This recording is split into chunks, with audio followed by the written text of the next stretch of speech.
Hello, friends, and welcome back to Stories About Entitled People. Today's story is an absolute roller coaster of Karen madness that happened at OP's job. Strap in, because this one's wild. Another day, another Karen fail. Remember, stay vigilant out there and always double-check your cash. But before we begin, best way to support our channel is to leave comments, like, and subscribe with the turned-on bell so you don't miss the new video every single day. Here we go. Customer hands me the worst forgeries I've ever seen.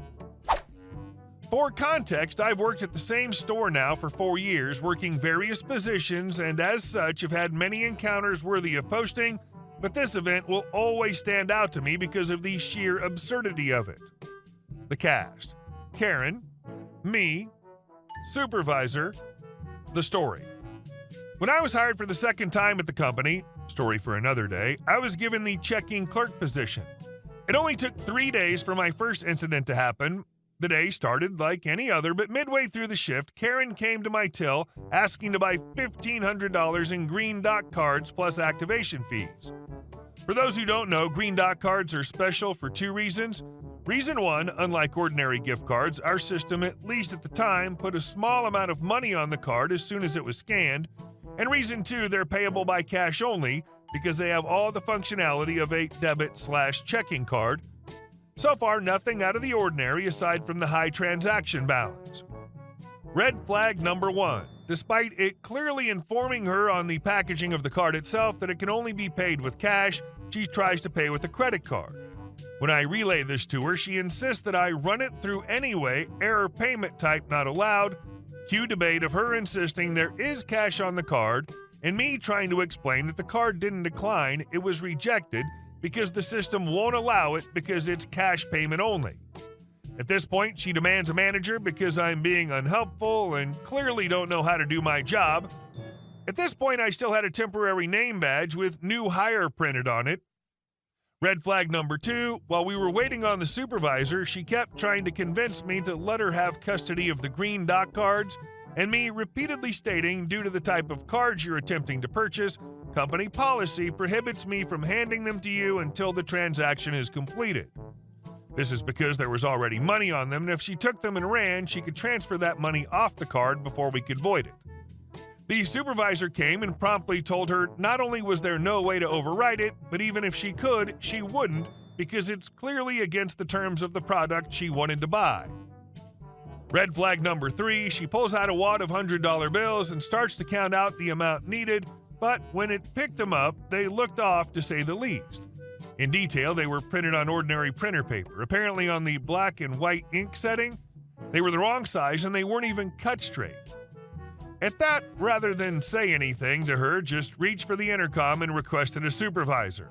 She asked why I did that, and I told a half-truth, informing her that large cash transaction required supervisor approval, which provided the bills don't look more fake than Disney bucks, they do, but the real reason is I wanted a witness when I told her there was no way I was going to accept these bills. The supervisor returns, and I ask her for a second option on the validity of the bills. She glanced at them for all of 2 seconds before telling Karen to return these bills to wherever she got them from because they're fake and illegal to possess, and asks if she has any other legal tender cash to pay with.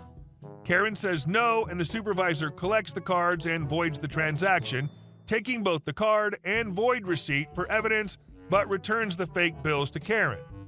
She later left after some more complaining, but nothing ever came of it.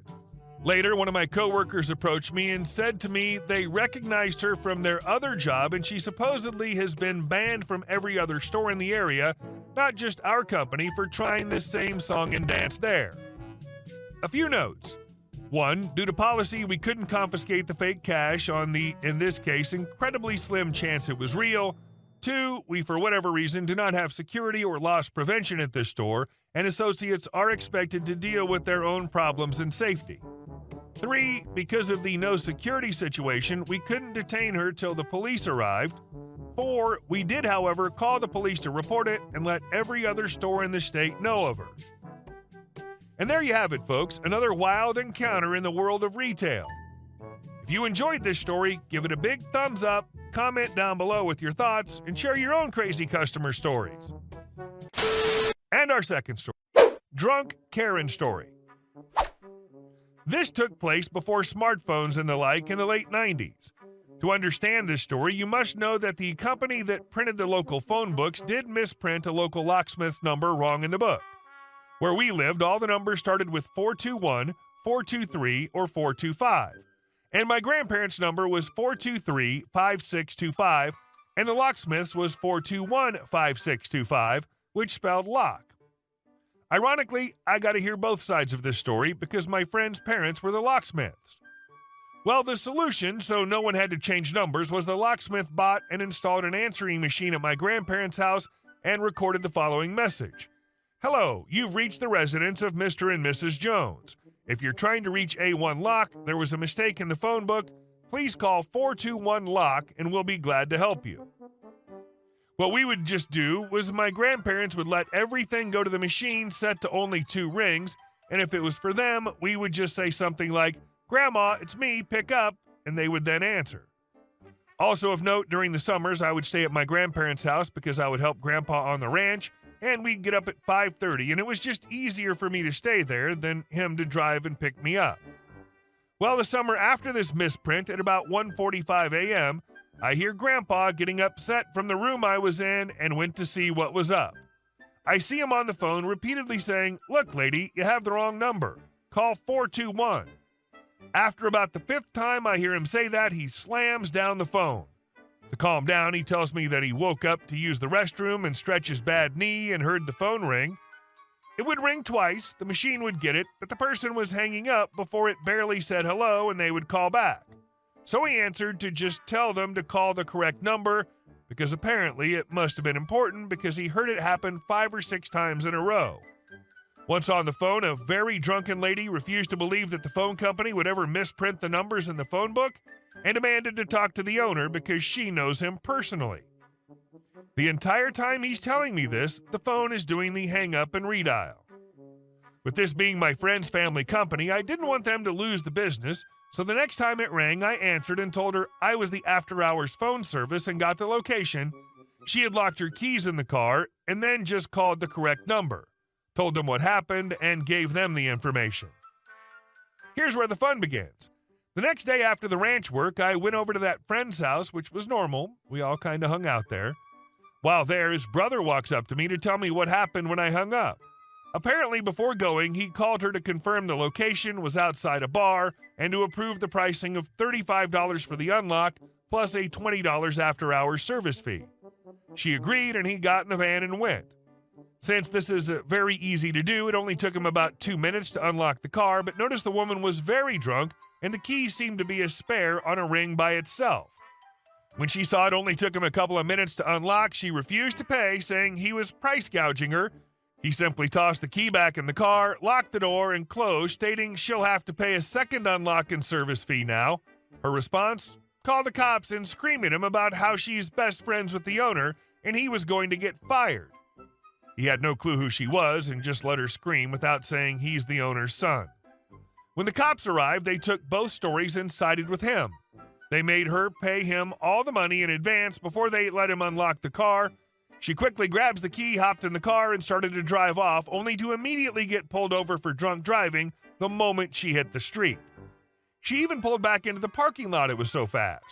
Apparently, the bar had confiscated her keys for being too drunk to drive, and that was in fact her spare he got out.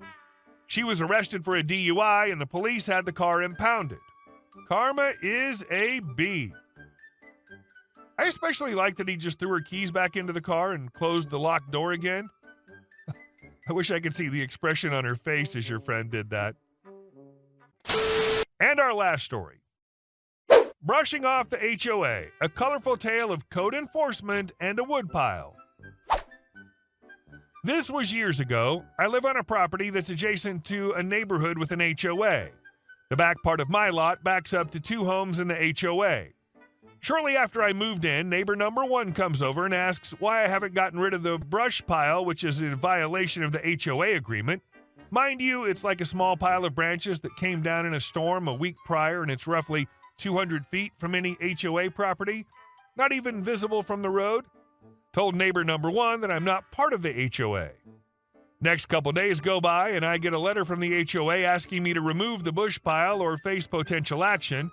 Now, I was going to eventually get rid of the pile, but being the hot-blooded American I am, I decided to look up my local ordinances, and sure enough, as long as it's not visible from the road and my grass is below 6 inches, I'm in the clear.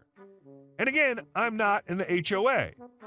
So I decided to be proactive and spend the following 3 weekends trimming every tree I could reach on my property with an 18-foot pole saw and stacking all the branches on said pile, clearly out of view from the road. Neighbor number 1 and neighbor number 2 knock on my door, say they want to talk about my brush pile. I politely inform them that my brush pile is well within ordinance rules and I'm again not a part of their HOA. This is where it gets fun. About 3 weeks later again, I get another letter, this time from a legal agency representing the HOA in question. Basically a bunch of legal mumbo-jumbo about damaging my neighbor's property values, etc. If I don't have the pile removed within their designated time frame, that they will pursue a civil suit. Now, I'm not recommending that you do what I did, but at the time I worked for a telecom company where I did line work. In my work truck, I had 4 or 5 cans of high-vis orange spray paint. I proceeded to paint the larger logs in my pile as much as I can so that they have a beautiful orange hue. One day, a city code enforcement officer shows up to my door and asks me about my wood pile that my neighbors have complained about. He asks where it's at. I tell him where, and we walk out.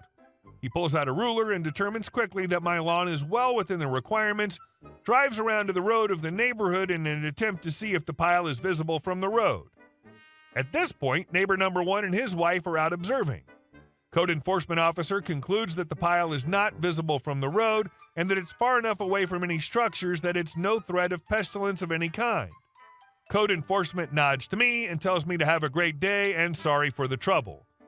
Neighbor number 1, clearly upset, approaches the officer and begins yelling to speak with his boss, basically tells him to piss off, and if he gets another complaint from him or the HOA again, apparently they've been called more than once, that he'll be forced to file some kind of harassment/abuse of public services.